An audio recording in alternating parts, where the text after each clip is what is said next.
Hi Diya. ഈ video കണ്ടപ്പോൾ എനിക്ക് ദിയ കൃഷ്ണയോട് അസൂയ തോന്നി.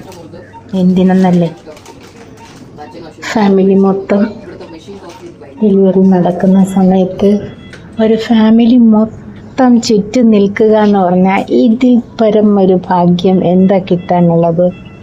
Diya, you are a lucky woman. അങ്ങനെ എനിക്ക് പറയാൻ പറ്റുള്ളൂ. ലക്കി വുമൺ എന്ന് വെച്ചാൽ lucky woman in the all world എന്ന് പറയാം. കാരണം അച്ഛനും അമ്മയും സഹോദരിമാരും ഭർത്താവും എല്ലാം ചുറ്റിനും നിൽക്കുക എന്ന് പറഞ്ഞാൽ ഒരു പെൺകുട്ടിക്ക് ഇതിൽ പരം എന്താ കിട്ടാനുള്ളത്?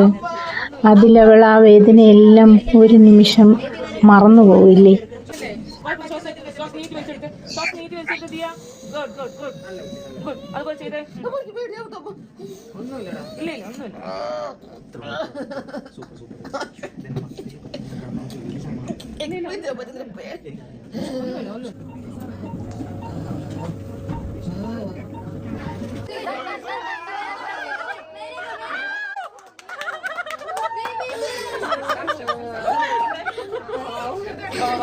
Baby